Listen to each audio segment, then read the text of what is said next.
YouTube, bro, check it out, man. Hold on. Let me do a quick while I fix this. We got How bad was Michael Jordan bad at baseball? I knew MJ played baseball. I knew he sucked, but Why did Michael this Jordan? video is like a year old. But I really, really, really want to know how bad he was bad at. I really want to know how horrible he was at baseball. I knew he sucked. I believe he batted below the Mendoza line. That's like what, 220, 215. It's hard to hit a baseball to begin with, but if I'm the White Sox made the right decision calling him up. It was all a money grab. Call up Jordan, have people come to the games. It's all a money grab. But let's get into the video. Why did Michael Jordan start playing minor league baseball at the peak of his basketball ability? And did he really suck as a baseball player? Some MLB general managers called his baseball skills a disgrace, and Sports Illustrated openly pleaded for MJ to stop playing because he was embarrassing the sport. Well, in the me saying he sucked, bro. He sucked compared to the average MLB player. It's hard to play any professional sport, but I'm comparing him to the average MLB player.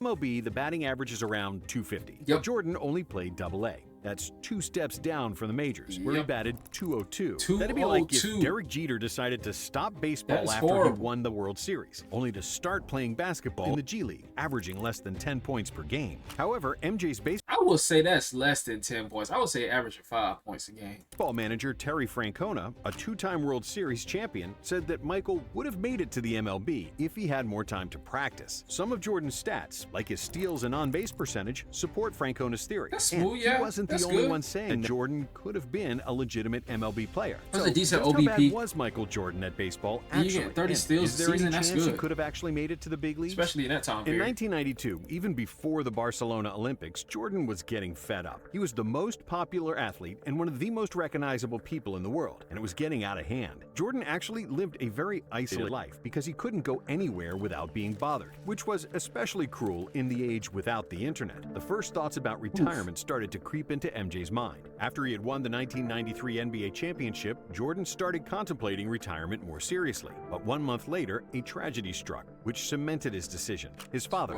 James Jordan, was robbed and shot to death near his home in North Carolina. Michael was devastated. On October 6, 1993, Jordan gave one of the most iconic and shocking press conferences in NBA history. If you ride a roller coaster for 9 years, don't you want to ride something else? And that's where I feel right now. I've been on this roller coaster for 9 years. Man, I've been on a roller coaster for 3 years. I'm tired of riding this roller coaster. It's just time for me to ride something else. The world I want to ride something else How too. could Jordan lose his passion for basketball when he was the embodiment of passion in the NBA? But the heavy burden of fame and his father's passing killed his joy for basketball. He'd already won everything and proven that he was the best, and that was it for Michael. Of course, there's the infamous conspiracy theory that Jordan was actually suspended by the NBA because of his gambling addiction. I don't think so. The NBA indeed had launched an investigation into Jordan's betting trips in the summer of 1993 after the Bulls' third title. One of the key people in the investigation was Richard Askinas, who claimed that Jordan owed him more than $500,000 from golfing bets. Another key witness was a convicted drug dealer, Eddie Dow, who had checks from Jordan worth more than $100,000, which proved that MJ wasn't always careful with who he was hanging out with. When Jordan announced his retirement from basketball, the league suspended its investigation, announcing that nothing had been found to implicate that Michael was betting on basketball. Conspiracy theorists interpret these events as an agreement between Jordan, his manager David Falk, league commissioner David Stern, and Bulls owner Jerry Reinsdorf, according to which MJ would be absent from the NBA to preserve his and the league's image. In whatever version you want to believe, Michael was officially retired, and after several weeks, he approached Bulls owner Jerry Reinsdorf, who also owned the White Sox, that he wanted to start training to play baseball. So Reinsdorf made a call, and MJ started putting in work in the batting cage. After a few weeks, his workouts got... I always wanted to be an owner of a baseball team, bro, but you got to find the right people to get in the game with, bro. You got to find the right people to get in with. The word got out that Michael was considering a baseball career. MJ's agent, David Falk, received an offer from the Oakland A's. I don't have promised any Jordan people. a roster spot spot in the spring. But Michael didn't want to take any shortcuts, and he was loyal to Reinsdorf. And then, on February 7, 1994, the White Sox announced that they signed Jordan to a minor league contract 10 days before MJ's 31st birthday. It was his father's dream for Michael to start playing baseball, a game they both loved, and MJ was finally fulfilling his late father's dream. Jordan started working with the famous White Sox hitting coach Walt Hriniak, which was the equivalent of an elementary school student taking advanced calculus. Jordan hadn't played baseball in 15 years and didn't have the slightest understanding of major league hitting. He didn't even know the difference between a two-seam fastball and a four-seam fastball. Jordan started slowly in spring training games, which was to be expected because, as they say, the hardest thing to do in sports is hit a baseball. No amount of swings in the cages against a pitching machine or batting practice pitcher could have possibly prepared him for live major league caliber pitching. However, it wasn't like Jordan made a complete fool of himself and couldn't at least hang with the pros. On April 7th, in a Windy City Classic exhibition game against the Cubs at Wrigley Field, Michael went 2 for 5, which was certainly the brightest moment up to that point. There's another hit. A drive down the That's a double. Michael Jordan has tied up the ball game. But it was clear that he belonged in the minor leagues and that you just can't show up and become an MLB player. I don't think I've proven I can make the team. That's just being honest. But I'm not going to give up. I'm trying to...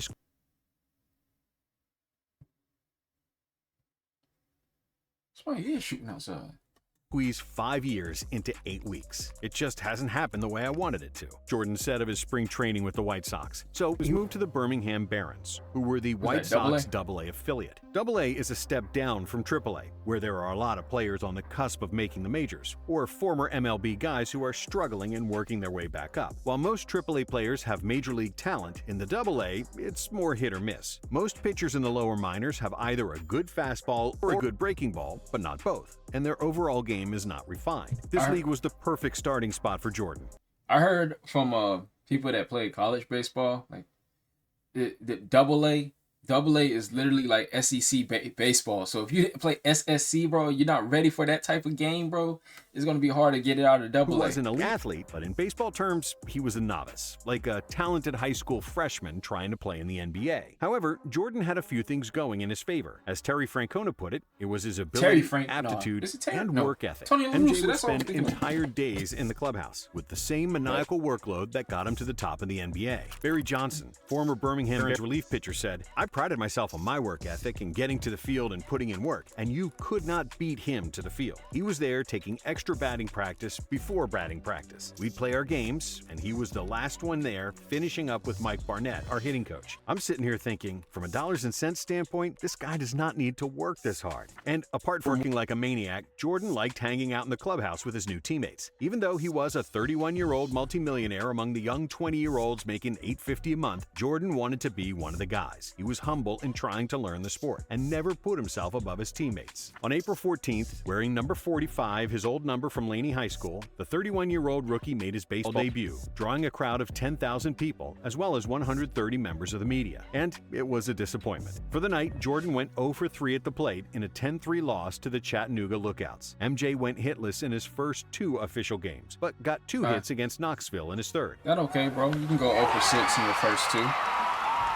By the end of the Barons' opening 6-game homestand, he was batting .250. But ahead of a 13-game road trip, Michael wasn't thrilled about a 12-hour ride in an old beat-up bus. However, he didn't want to impose himself and act like a spoiled star. So he first asked permission to get a modern bus for the team. In the end, he didn't buy a bus, but he worked out a sponsorship deal that secured a $350,000 state-of-the-art bus for the Barons, who immediately dubbed the vehicle the Jordan Cruiser. And on that first road trip, Jordan took off. He went on a 13-game hitting streak and finished the road trip with a .327 batting average. He looked like he could get to the MLB by the end of the year. But as his new hitting coach Mike Barnett said, it was bound to end. "I kept waiting for the pitchers to stop challenging him with fastballs and start throwing him breaking balls." By the end of April, they were. Barnett's predictions proved to be correct. In May, Jordan's batting average was just .165, as he couldn't adapt to different types of pitches. He's attempting to compete with hitters who have seen 350,000 fastballs in their pro lives and 204,000 breaking balls. Baseball is a function of repetition. If Michael had pursued baseball out of high school, I don't doubt he would have wound up making as much money in baseball as basketball. But he's not exactly tearing up AA, and that's light years from the big leagues. Rangers pitching instructor Tom House. "Before you can hit breaking balls balls, you have to recognize them, and that takes time and experience. But even then, after it ain't you have easy, the bro. epiphany, you have to learn how to act, how to pounce on the hangers. He was getting to that stage, Mike Barnett. And even though his coaches kept telling him that he was 3 times better than when he first started playing, there was no doubt that Jordan was getting a little discouraged, especially since his average dropped to 186 on July 29th. Oof. But on July 30th, during his 100th game and on his 354th at-bat of the season, Jordan hit his first home run. What? It's a line drive. Shout out Mike, man. Center field.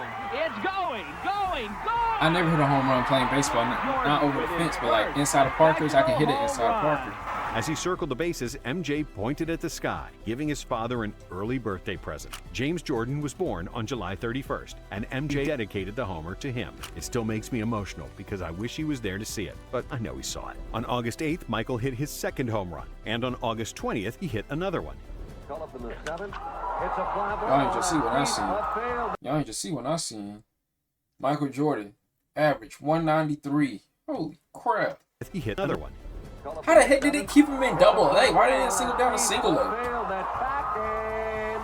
Well, never mind. He closed out the season with 1 3-hit game and a pair of 2-hit games, and his 276 batting average in August raised his season average to 202 of 2-hit games. Why is he running inside the baseline?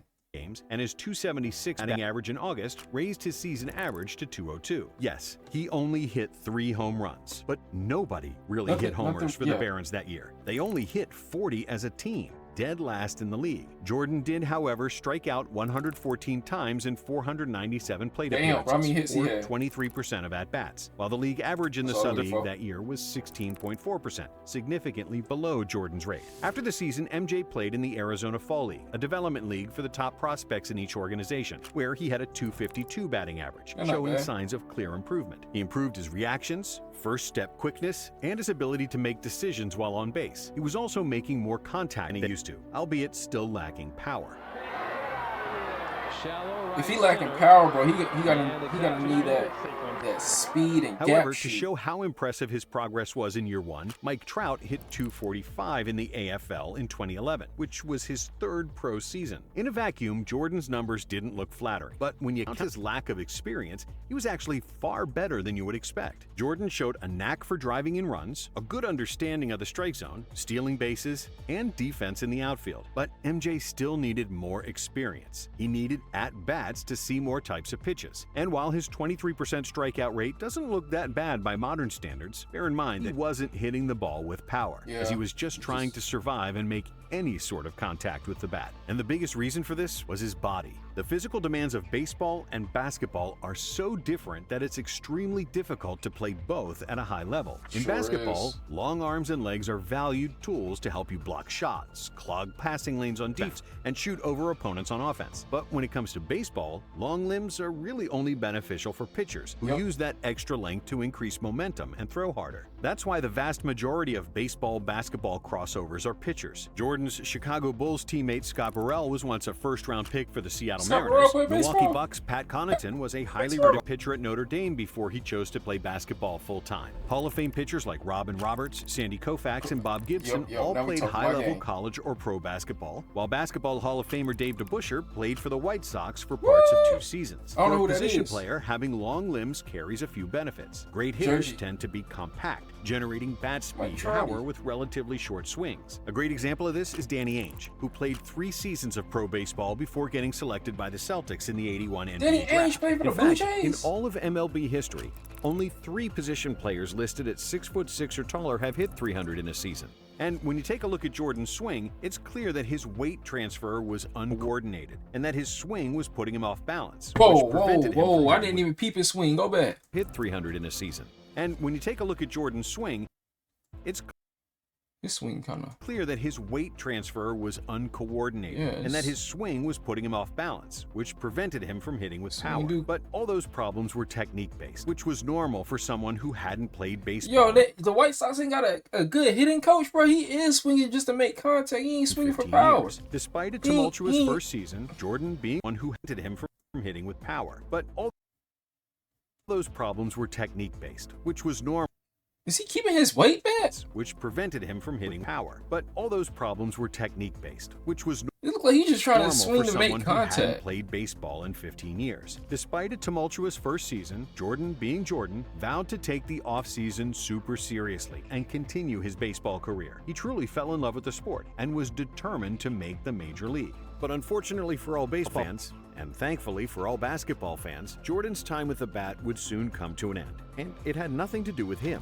Well, it is now official. No more regular season, no extended version of the playoffs, and for the first time since 1904, Lockout. no World Series, Brendan. Due to the longest strike in MLB history, during which the entire 1994 postseason and the World Series had been canceled, spring training in 1995 opened without the major league players. As the strike lingered, MLB owners began making arrangements to start the season with replacement players. But Jordan never wanted to make the MLB like that. He knew that it wasn't his fight and all the negative publicity he would get. So, on March 2nd, 1995, Jordan left camp and was out of baseball for good. And while he was still waiting to see if the basketball season would start, he started stopping by the Bulls practice facility. First to shoot a little, then to lift weights, then play a little one-on-one. His competitive juices started flowing again, and on March 18th, he sent the most famous fax message in the history of sports. I'm back. I'm back. That's all Jordan said on Saturday. That was really all Jordan needed to say as his 17-month retirement came to an end.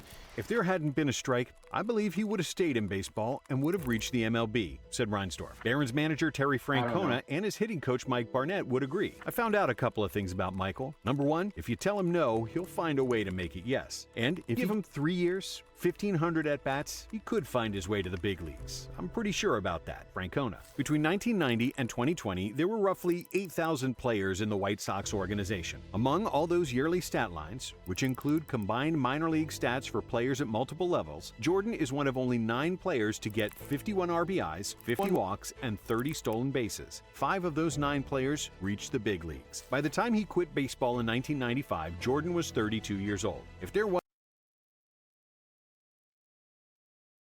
I don't know how I feel about that stat. Does Yasmani Grandal play for? Was Yasmani Grandal a prospect for the White Sox? Yasmani Grandal is a catcher, bro, and no way Yasmani's going to steal 30 bases, bro. Buddy's a big dude. Let me think of somebody else that was a prospect. Jose Abreu. Was Jose Abreu for a prospect for the White Sox? He wasn't stealing 30 bases. Yermin Mercedes. He wasn't stealing 30 bases. Bro, I don't know how I feel about that stat. Wasn't a strike, and he continued playing due to his work ethic and winning mentality, he probably could have made the MLB. But even this short trip to the world of baseball did Jordan a world of good. He fulfilled his father's dream, found peace, and rediscovered his love for basketball. And then, we all know what happened next. Yohan Moncada came from Boston. No, never mind. Chicago with the lead. Thanks for watching. And if you like this one, check out the next video and keep watching nonstop. Hey, man. That's why I thought Jordan was in the league. I must be was thinking of spring training. But, hey, man, appreciate y'all for tuning in. Get at y'all in the next one, man.